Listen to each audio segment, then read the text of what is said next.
So today I want to kick off our new series, how to make great decisions. I mean, we could all use a little bit of that, right? How to make great decisions, better decisions, at least not make bad decisions, which we've all done. And what I want to talk about today is kind of an old staple that I talk about every 3 or 4 years. And it's one of the concepts that I have people ask me the most to talk about. And so for some of you old-timers, this will be a little bit of a rerun, but at the same time, I've sprinkled in some new things and some different, so hang with me. I need to give credit to this concept to Andy Stanley. Andy Stanley wrote 2 books on this topic. One was called The Best Question Ever, and the other book was called Ask It. So if you want to dig a little bit deeper into what I'm going to talk about today, you can pick up those books by Andy Stanley, The Best Question Ever, and Ask It.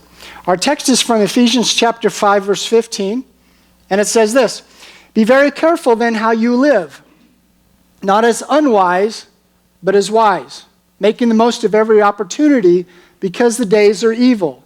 Therefore do not be foolish, but understand what the Lord's will is." So you think about it, especially if you're as old as I am, you look back and there's times when you just wish you could have a do-over.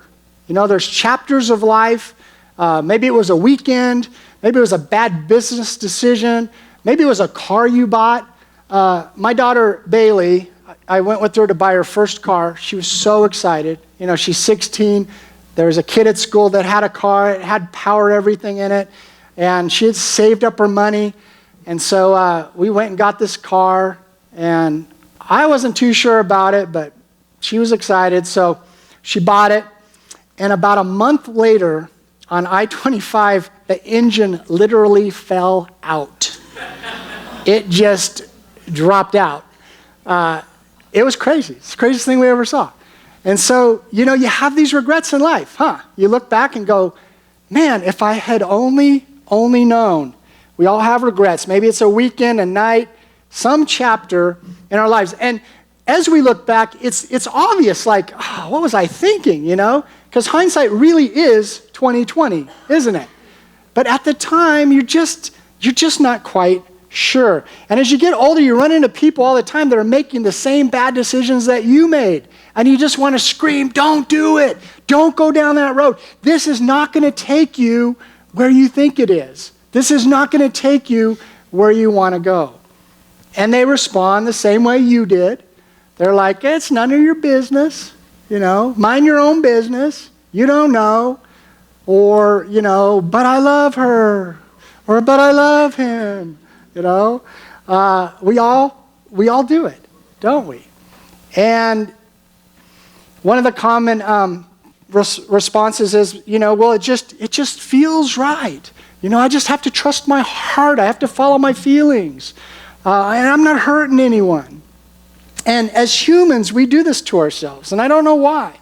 I did think of a verse, though, in Jeremiah 17, verse 9, that says this. It says, "The heart of man is deceitful above all things and beyond cure. Who can understand it?" And then the next part says, basically, that only God can. That God searches the heart.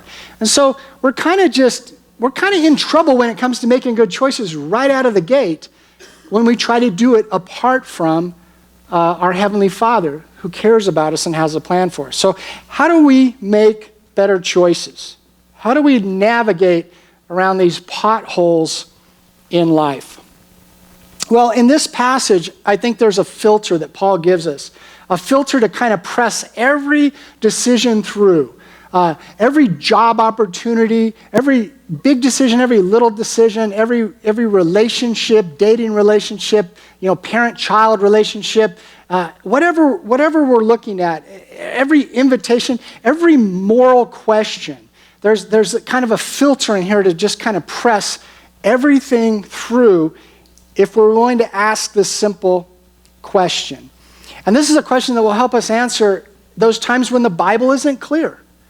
When Jesus really didn't say anything about it one way or the other. But I have to warn you, to ask this question takes courage. It takes courage, because what it does is it peels back the layers of deception that we all have in our hearts. And it gets down to just the raw, real stuff. Because here's a problem. If you're like me, I can talk myself into anything. I can make the worst decision look like the best decision. I can talk myself into wasting money. We are this close to some Kohl's Cash if we will just spend another, $10. Some of you know about that one. I can justify anything. And I'm a pastor, so I can spiritualize anything. I can find a verse for you of why I need to make this really bad decision. But this question exposes all that nonsense and causes us to pause and really scan deep at the heart level.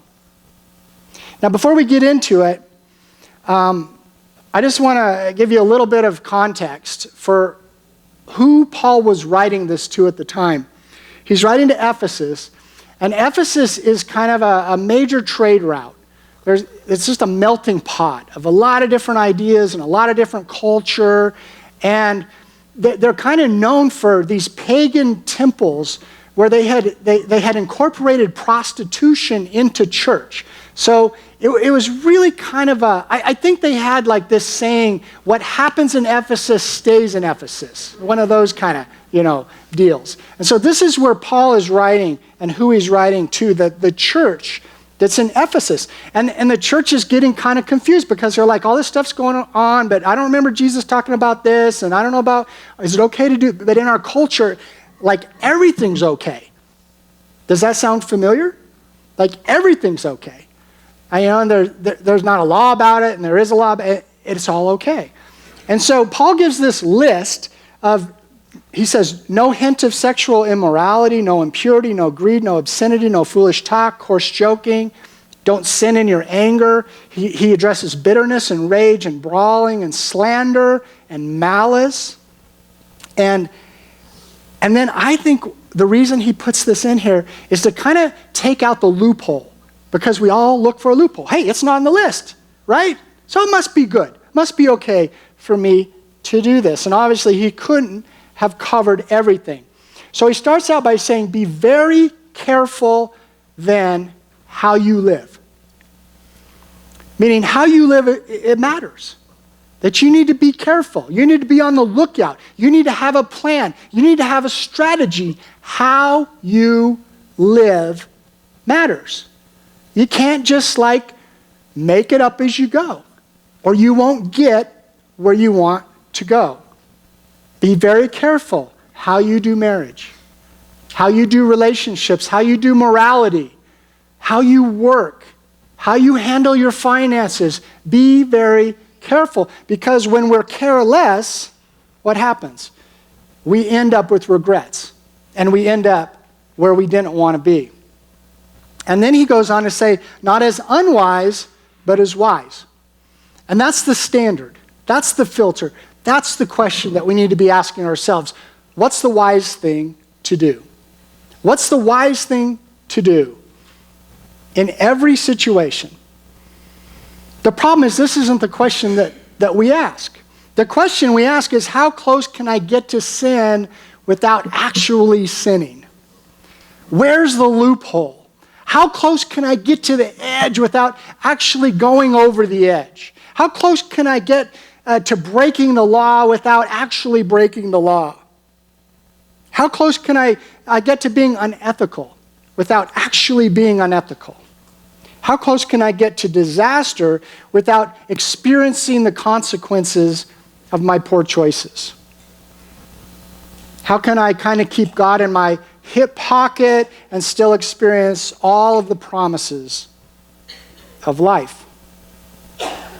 And the standard in our culture, much like in Ephesus, has become, well, if it's legal, if it's moral, is it acceptable in society? Is it politically correct? If it passes these filters, then it must be okay. And we know there's a lot of things that are legal that aren't right. So Paul's saying, hello, you need to ask a different question. And the question isn't, is there a verse against it? The question is, What's the wise thing to do? In every invitation, every opportunity, every fork in the road, what's the wise thing for me to do? See, my wise thing might not be your wise thing. What's the wise thing for me to do? And this question eliminates the loophole. He goes on to say, making the most of every opportunity. And that's what wise people do. If you're around wise people, they make the most of every opportunity. You know, they get kind of dealt a bad hand in life. They find a way to make the most of every opportunity. And then he says, because the days are evil. And if the days were evil in Ephesus, they're certainly as evil today, maybe more, as they were then. Paul's simply saying if we're not careful, if we don't apply a different filter, if we don't ask a different question, we allow the current of culture to just sweep us along. And we'll end up in a place we don't want to be. You know, married guys, if you handle morality the way the culture says to, is that really the investment that you want to make in your marriage? Is that what you were thinking when you stood across the altar and said, till death do us part? If we fill our minds with all the stuff that culture says to fill our minds with, is that really going to get us where we want to be? When we said, hey, Jesus, I want to follow you. I'm all in. I'm yours. If we pick up our feet and go wherever the culture takes us, we're probably going to end up where we don't want to be because it's not neutral. You know, when you park your car and your car's in neutral, it doesn't go forward or back unless what? Unless you're on a hill, right? Well, we're on a hill culturally. There's no neutral, if you haven't noticed. And Ephesus was much the same way. A steep, slippery slope. And there is a culture that will pull us where we don't want to go. And that's why we have regrets. That's why we have chapters in our lives. We have things that we say, man, I just wish that had never happened and I could get a do-over. We have to ask a different question. And as followers of Jesus, we've been called to live according to wisdom and not to the current trend of culture. What's the wise thing for me to do? And then he goes on and says, therefore, do not be foolish, but understand what the Lord's will is.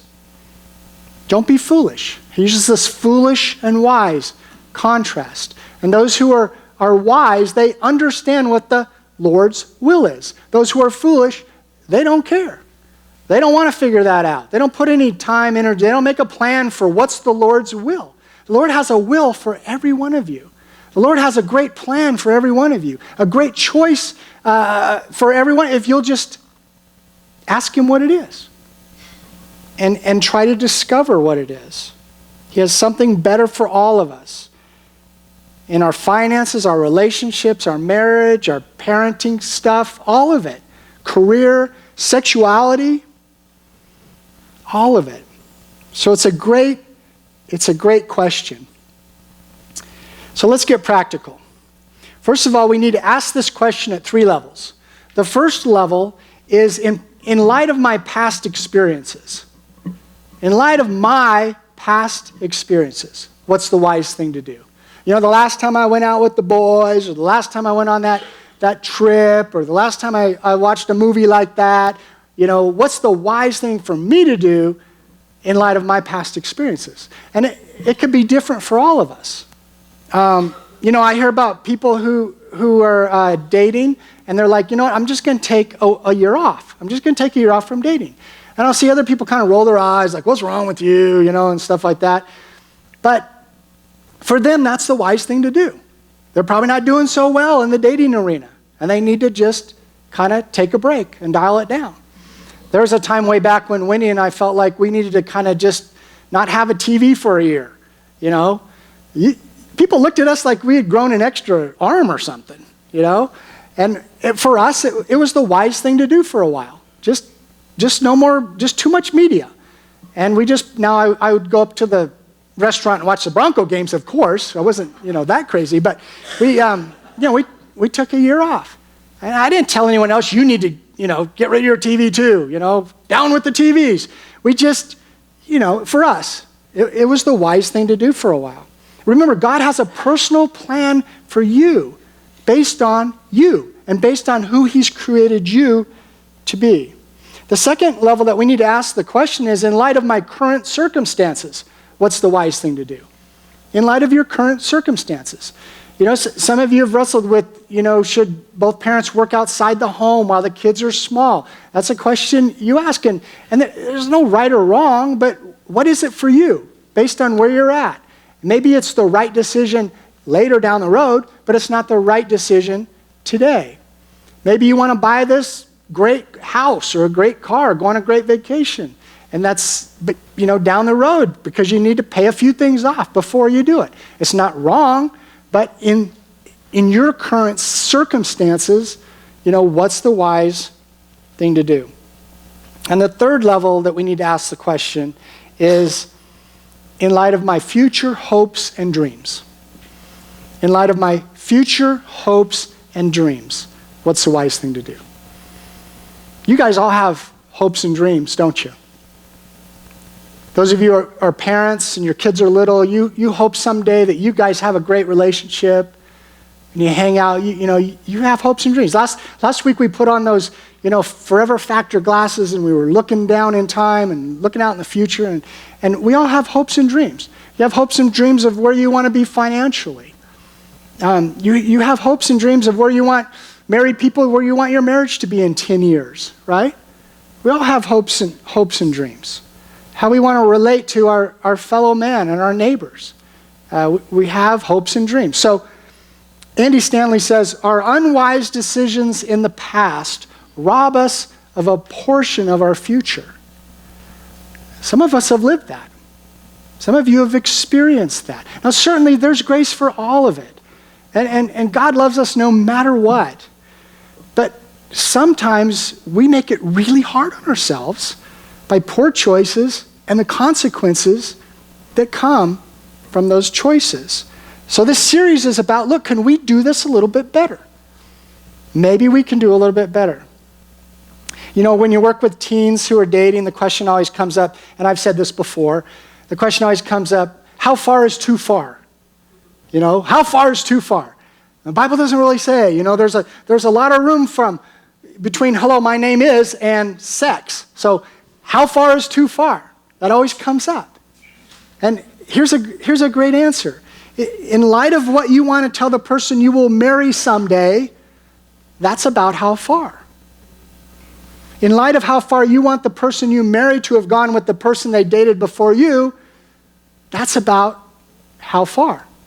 Because it's a different question. In light of my future hopes and dreams, what's the wise thing for me to do right now in this situation? Nobody plans to mess up their lives.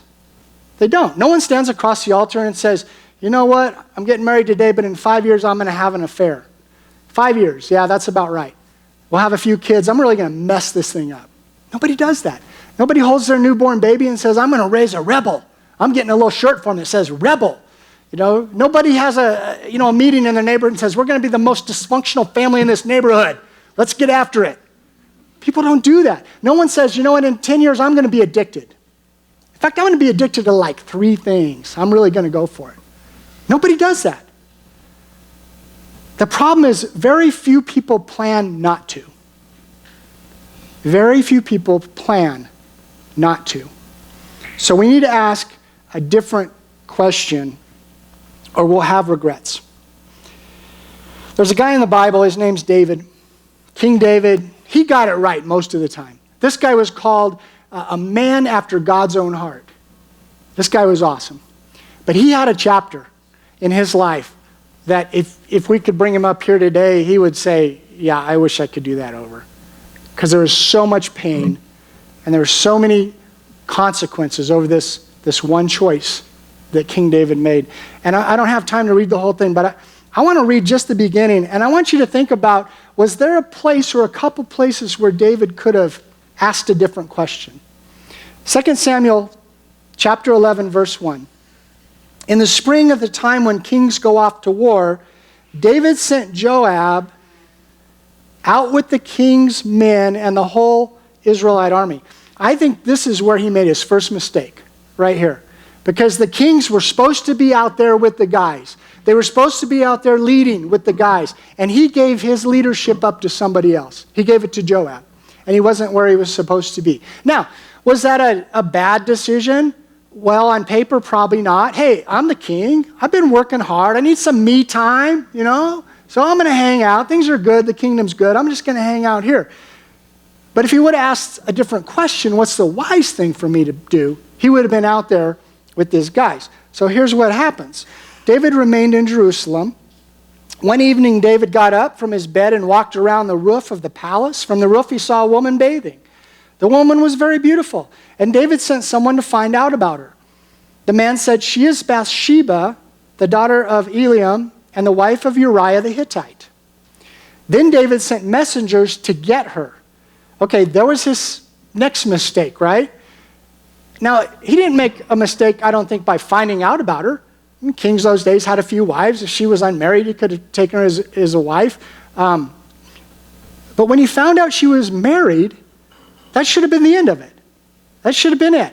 It wasn't he should have said, what's the wise thing for me to do? It's not, go get her, bring her here. So this is what happens. He sends messengers to get her. She came to him. He slept with her. Then she went back home. The woman conceived and sent word to David saying, "I am pregnant." And now the regrets begin. Wow, that was a bad choice. And he tries to cover it up. You guys know the rest of the story. He actually has Uriah murdered to try to cover it up. He ends up taking Bathsheba as his wife. God is not happy, as you can imagine. He is really upset. And I think one of the reasons he's so upset with David is David has so much. When he sends Nathan to talk to him, he says, look, this guy had nothing. He had one thing, this wife. You had everything because I've given it to you. And if you wanted more, I would have given you more. And you took this one thing from, and God was just so disappointed with David. And there were consequences. And the baby died. There were other crazy, go read it this afternoon. But anyway, he didn't ask the right questions, did he? He could have made a whole different choice, and things would have turned out different. So, be very careful then how you live, not as unwise, but as wise, making the most of every opportunity.